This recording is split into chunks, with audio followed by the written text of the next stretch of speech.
ঠিকানা জাহান্নাম। আর যারা অত্যাচারী, যারা জালিম, যারা মুশরিক, তাদের কোনো সহায়কারী, সাহায্য কোথাও পাবে না। এই যে আয়াত, এই আয়াতে যারা অমুসলিম, যারা নন মুসলিম, যারা বিধর্মী, তাদের কথা আল্লাহ রাব্বুল আলামিন বলেন নাই। আল্লাহ রাব্বুল আলামিন বলেন ওয়ামা ইউমিনু, যারা ঈমান নিয়ে এসেছে, যারা নিজেকে মুসলিম বলে, যারা লা ইলাহা ইল্লাল্লাহ পাঠ করে, যারা আল্লাহকে বিশ্বাস করে, যারা মুহাম্মদকে রাসূল হিসাবে সাক্ষী দেয়, তাদের মাঝে অধিকাংশ মুশরিক। অধিকাংশ, কিছু নয়, আধা নয়, অধিকাংশ তাদের মাঝে মুশরিক। তাহলে বোঝা গেল যারা কলিমা পাঠ করে, লা ইলাহা ইল্লাল্লাহ বলে, তাদের মাঝেও মুশরিক আছে, আর অধিকাংশ মুশরিক। আর যারা মুশরিক তাদের সোজা ঠিকানা জাহান্নাম। তাহলে এরা কারা? যারা লা ইলাহা ইল্লাল্লাহ বলার পরেও যাদেরকে আল্লাহ রাব্বুল আলামিন মুশরিক বলেছে। এখানে আমি কিছু কথা বলতে চাই, অল্প মনোযোগ দিয়ে শুনবেন। বিশুদ্ধ হাদিস এবং কোরআনের মাধ্যমে আলোচনা করতে চাই। লা ইলাহা ইল্লাল্লাহ হলো আমাদের মূল মন্ত্র। আমাদের মূল, ইসলামের মূল কি? লা ইলাহা ইল্লাল্লাহ মুহাম্মাদুর রাসূলুল্লাহ। এই এক কলিমার দ্বারা গোটা পৃথিবীতে আলোড়ন চলে এসেছে। এই এক কলিমার দ্বারা যারা কিছুদিন পূর্বে বন্ধু ছিল তারা শত্রু হয়ে দাঁড়িয়েছে। এই এক কলিমার দ্বারা মক্কার চেহারা পাল্টিয়ে গিয়েছে। এই এক কলিমার দ্বারা গোটা পৃথিবীতে আলোড়ন সৃষ্টি হয়েছে। এই এক কলিমার দ্বারা ইসলামকে জীবিত করা হয়েছে। মুহাম্মদ সাল্লাল্লাহু আলাইহি সাল্লাম তিনার গোটা 23টি বছর নবুয়তের জীবনকালে 13টি বছর তিনি মক্কায় কাটান, শুধু একই দাওয়াত দিয়েছিলেন, ইয়া কওমি কুলু লা ইলাহা ইল্লাল্লাহ। হে আমার গোষ্ঠীর লোকেরা, হে আমার জাতি ভাইরা, হে আমার লোকেরা, আমার বংশের লোকেরা, তোমরা লা ইলাহা ইল্লাল্লাহ পাঠ করো, তুফলিহু, তোমরা সফল হয়ে যাবে। তামলিকুল আরাবা ওয়াল আজমা, তোমরা শুধু আরবের নয়, গোটা পৃথিবীর মালিক হয়ে যাবে। সেই হলো লা ইলাহা ইল্লাল্লাহ। এই যে লা ইলাহা ইল্লাল্লাহ, আমি প্রথমে বলছিলাম হাদিস, যে ব্যক্তি লা ইলাহা ইল্লাল্লাহ পাঠ করলো সে জান্নাতে যাবে, সেটা স্বয়ং মহানবী মুহাম্মদ সাল্লাল্লাহু আলাইহি সাল্লাম তিনি বলেছেন। এখন প্রশ্ন হলো, আমাদের কলিমা কি ঠিক? আমরা যে লা ইলাহা ইল্লাল্লাহ পাঠ করি, এখানে যারাই বসে আছেন, যারা আমার মাইক্রোফোনের দ্বারা আমার সেই আওয়াজকে শুনছেন, আমার বক্তব্যকে শুনছেন, একবার অন্তরে হাত দিয়ে বলেন, লা ইলাহা ইল্লাল্লাহর সঠিক অর্থ আপনি জানেন, বুঝেন? আমরা সাধারণত ভাবি লা ইলাহা ইল্লাল্লাহ মানে হচ্ছে আল্লাহ ব্যতীত সত্য কোনো মাবুদ নেই এবং মুহাম্মদ আল্লাহর রাসূল, শেষ, এতটুকুই যথেষ্ট। যদি আপনি লা ইলাহা ইল্লাল্লাহ পাঠ করেন, পাঠ করার পর তাহলে আল্লাহ আপনাকে মুশরিক কেন বলছে সেটা তো চিন্তা করতে হবে। তার কারণ হলো যে আজকে যিনারা বিভিন্ন ধরনের মাজারে গিয়ে, বিভিন্ন কবরস্থানে গিয়ে, বিভিন্ন পীরের কাছে গিয়ে, বিভিন্ন তাদের মতে যারা আউলিয়া আল্লাহ, আল্লাহর ওলি, তাদের কাছে গিয়ে যেই ধরনের শিরক আরম্ভ করছে, তাদের সম্পর্কে আল্লাহ রাব্বুল আলামিন পবিত্র কালাম পাকে বলেন, ওয়ামা ইউমিনু আকসারুহুম বিল্লাহি ইল্লা ওয়া হুম মুশরিকুন। অধিকাংশ লোক যারা ঈমান নিয়ে এসেছে তারা শিরকে লিপ্ত আছে। সেটা আমার বাপের কথা নয়, সেটা মহান আল্লাহর কথা, কোরআন পাকে আল্লাহ ঘোষণা করেছে। এখন আপনি চিন্তা করুন, আপনি যখন বলেন লা ইলাহা ইল্লাল্লাহ, এখানে দুইটি বাক্য, আসলে একটা নেগেটিভ, একটা পজিটিভ। একটা যখন আপনি বলেন লা ইলাহা, অর্থাৎ আপনি সমস্ত ধরনের অবৈধ মাবুদ, আল্লাহ ব্যতীত পৃথিবীতে যারই ইবাদত করা হয় তাকে আপনি অস্বীকার করলেন। তারপর আপনি যখন বলেন ইল্লাল্লাহ, অর্থাৎ আল্লাহকে আপনি স্বীকারোক্তি দিচ্ছেন। এখন এরই মাধ্যমে আমি আরেকটি কথা বলি, আজকে অনেক ব্যক্তিকে শুনতে পাই আমরা যারা শুধু ইল্লাল্লাহ বলে। ইল্লাল্লাহ, আপনি হয়তো অনেকেই জানেন, ইল্লাল্লাহ বলে জিকির করে, ইল্লাল্লাহ ইল্লাল্লাহ ইল্লাল্লাহ। অনেকেই এমনি হঠাৎ করে বলে ইল্লাল্লাহ। আমি অনেক দায়িত্ব সহকারে বলছি, শুধু ইল্লাল্লাহ বললে সেই ব্যক্তিকে মুশরিকদের মাঝে গণ্য করা হবে। যদি আপনি লা ইলাহা না লাগান সাথে, যদি আপনি কলিমা পরিপূর্ণ পাঠ না করেন, শুধু ইল্লাল্লাহ বলেন, তাহলে আপনাকে মুশরিকদের মাঝে গণ্য করা হবে। সেটা আমি বলি নাই, কোরআন পাকে আল্লাহ রাব্বুল আলামিন বলেন। আল্লাহ রাব্বুল আলামিন সূরা বাকারায় বলেন, ফামান ইয়াকফুরু বিত-তাগুতি ওয়া ইউমিন বিল্লাহি ফাকাদ ইসতামসাকা বিল উরওয়াতিল ওয়াসকা। যেই ব্যক্তি তাগুতকে অস্বীকার করলো, ওয়া ইউমিন বিল্লাহি আল্লাহর প্রতি ঈমান সাব্যস্ত করলো, ফাকাদ ইসতামসাকা বিল উরওয়াতিল ওয়াসকা, সে লা ইলাহা ইল্লাল্লাহকে মজবুত করে ধরে রাখলো। এই আয়াতকে যদি আপনি লক্ষ্য করুন, আল্লাহ রাব্বুল আলামিন এই আয়াতে সর্বপ্রথম তাগুতকে অস্বীকার করার কথা বলছে। তাগুতকে কুল্লু মা উবিদা মিন দুনিল্লাহ, আল্লাহ ব্যতীত যারই ইবাদত করা হয়, আল্লাহ ব্যতীত যারই পূজা করা হয়, সেটাই হচ্ছে তাগুত।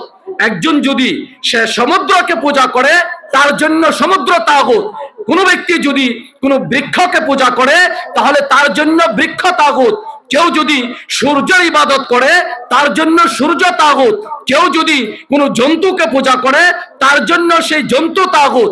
আল্লাহ রাব্বুল আলামিন বলছে তাগুতকে অস্বীকার করতে হবে। ফামান ইয়াকফুর বিত-তাগুত, প্রথমে তাগুতকে অস্বীকার করতে হবে। আর যখন আপনি বলেন লা ইলাহা, আল্লাহ কোন ইলাহ নেই, আমি সাক্ষী দিচ্ছি ইলাহ ইবাদতের উপযুক্ত কেউ নেই, আপনি যদি শুধু ইল্লাল্লাহ বলেন, আল্লাহকে আপনি স্বীকারোক্তি দিচ্ছেন ঠিক, কিন্তু বাকি পৃথিবীতে যে অবৈধ মাবুদে ভর্তি আছে, তাদেরকে আপনি অস্বীকার করেন নাই। এর একটা উদাহরণ দিই আমি। সাধারণত ধরেন আমার জীবনকালে ধরেন 100 জন শিক্ষক যাদের কাছে আমি পাঠদান নিচ্ছি, আমার জীবনে 100 জন শিক্ষক আছে।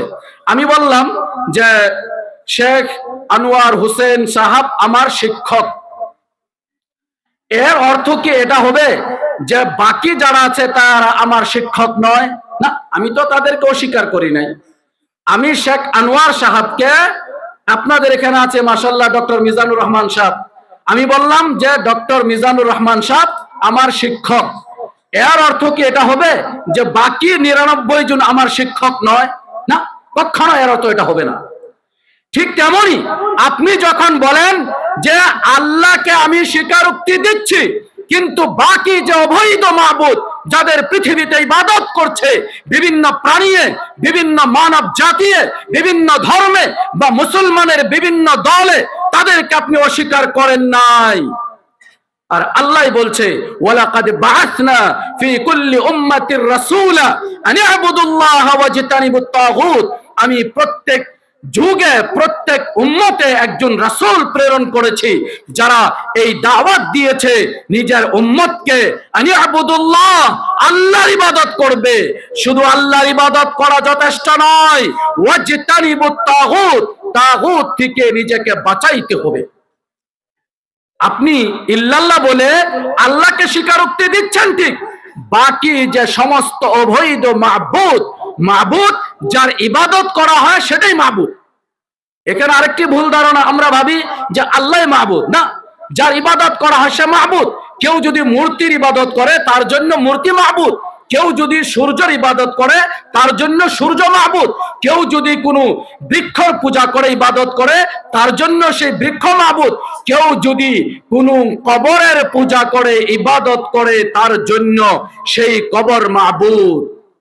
কিন্তু সেই মাবুদ সত্য নয়, সেই মাবুদ বৈধ নয়, সেই মাবুদ অসত্য, অবৈধ। ইসলামের দৃষ্টিতে, আমাদের দৃষ্টিতে, আমাদের বিশ্বাসে, আমাদের অন্তরে সেটা বলে যে আল্লাহকে ছাড়া এই পৃথিবীতে যারই ইবাদত করা হয় সেই সমস্ত অবৈধ। আল্লাহ, আমি সেই সমস্তকে অস্বীকার করি, একমাত্র তোমাকে স্বীকারোক্তি দেই। গতিকে এই ধারণা নিয়ে যখন আপনি লা ইলাহা ইল্লাল্লাহ বলবেন, তাহলে আপনার কলিমা পরিপূর্ণ হবে। আমি বললাম যে দুইটি বাক্য, আসলে বাক্য না, দুইটি পার্ট, একটি বাক্য দুইটি পার্ট, দুইটি অংশ, একটা নেগেটিভ একটা পজিটিভ। যদি আপনি শুধু লা ইলাহা বলেন তাহলে আপনি হয়ে যাবেন কমিউনিস্ট, বিধর্মী। আর যদি শুধু আপনি ইল্লাল্লাহ বলেন তাহলে আপনি মুশরিকদের মাঝে গণ্য করা হবে। গতিকে কখনো ভাইজানেরা ইল্লাল্লাহ বলবেন না, যখনই বলবেন গোটা কলিমা লা ইলাহা ইল্লাল্লাহ বলবেন। এর ছাড়া যদি আমরা অল্প যুক্তিতে আসি, অনেকেই বিশেষ করে এক শ্রেণীর লোক তারা কোরআন হাদিস থেকে বেশি যুক্তির উপর নির্ভর করে। যুক্তিতে যদি আসেন, আপনি বলছেন ইল্লাল্লাহ, ইল্লাল্লাহর অর্থ কি? আল্লাহ ছাড়া। ইল্লাল্লাহর অর্থ হচ্ছে আল্লাহ ব্যতীত। আপনি গোটা রাত্রি পড়ছেন ইল্লাল্লাহ ইল্লাল্লাহ ইল্লাল্লাহ ইল্লাল্লাহ, আল্লাহ ব্যতীত আল্লাহ ব্যতীত আল্লাহ ব্যতীত, আল্লাহ ছাড়া আল্লাহ ছাড়া। কি আল্লাহ ছাড়া? আপনি তো আল্লাহর অসম্মানই করছেন। আপনি বারবার বলছেন আল্লাহ ছাড়া। কি আল্লাহ ছাড়া? বাকি বাক্য আপনি বলুন না কেন, লজ্জা লাগে নাকি? আল্লাহকে মাবুদ হিসাবে, একা মাবুদ হিসাবে স্বীকারোক্তি দিতে আপনি এত লজ্জা পাচ্ছেন কেন? আপনি কিসের মুসলমান? আপনি বাক্য পুরা করেন, বাক্য পরিপূর্ণ করতে হবে। আর বাক্য পরিপূর্ণ হবে লা ইলাহা ইল্লাল্লাহ। এর ছাড়া লা ইলাহা ইল্লাল্লাহর জন্য আরো 7টি শর্ত আছে। আমাকে সময় দেওয়া হচ্ছে 1 ঘন্টা। আমি সেই 7টি শর্তের যদি বিশ্লেষণ এখানে আরম্ভ করি তাহলে সময় হবে না। আরো বিভিন্ন কিছু আলোচনা আছে যেগুলি জরুরি, সেগুলি আমি করার জন্য প্রস্তুতি নিচ্ছি। এখন যে প্রথমে যে আমি আয়াতটি পাঠ করলাম, যে আল্লাহ বলছে অধিকাংশ লোক তারা ঈমান নিয়ে আসার পরেও মুশরিক। আপনি মাজারে যান, মাজারে যারা যাচ্ছে, যারা সেই কবরবাসীকে সিজদা করছে, যারা সেখানে গিয়ে চাদর চড়াচ্ছে, যারা সেখানে গিয়ে দোয়া করছে, যারা সেখানে গিয়ে সেই মাজারের তাওয়াফ করছে, যারা সেখানে গিয়ে জানোয়ার জবাই করছে, তারা কারা? যারা সেখানে গিয়ে মাথা নত করে সিজদা করে, তারা কি অমুসলিম? তারা তো মুসলমান। তারা তো লা ইলাহা ইল্লাল্লাহ পাঠ করেছে, তারা তো বলে আমরা মুসলমান। কিন্তু আল্লাহ বলছে তারা মুসলমান নয়, তারা মুশরিক। আল্লাহ রাব্বুল আলামিন তাদেরকে বলে ওয়ামা ইউমিনু আকসারুহুম বিল্লাহ ইল্লা ওয়া হুম মুশরিকুন। যদিও তোমরা লা ইলাহা ইল্লাল্লাহ পাঠ করো, যদিও তোমরা আল্লাহকে, আল্লাহর রাসূলকে মানো, যেহেতু তোমরা একজন মাখলুকের কাছে ইবাদতে লিপ্ত হয়েছ, তার জন্য তোমাদেরকে মুশরিকে পরিণত করা হয়েছে।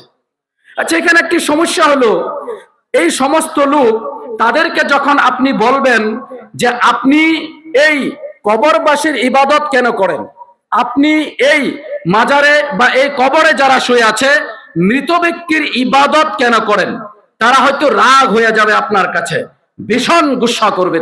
তারা বলবে না আমরা কখনো এই কবরে শুয়ে থাকা ব্যক্তির ইবাদত করি না, কখনো তারা স্বীকারোক্তি দিবে না। তাহলে আপনি আসছেন সিজদা করছেন, আপনি আসছেন দোয়া করছেন, এ গাউসে আজম আমার এই সমস্যা সমাধান করে দেন, হে আব্দুল কাদের জিলানী আমার এই সমস্যা সমাধান করুন, হে আলী আমার এই সমস্যা সমাধান করুন, হে হামজা আমার এই সমস্যা সমাধান করুন। তাহলে কি তারা বলে আমরা এই কবরবাসী যারা শুয়ে আছে, আমরা ভাবি যে তারা আল্লাহর নেক লোক, তাদের জরিয়ায়, তাদের উসিলায় আল্লাহর নিকটবর্তী হওয়ার চেষ্টা করি, তাদের ইবাদত করি না। একই কথা মক্কার কাফের তারাও একই কথা বলছিল।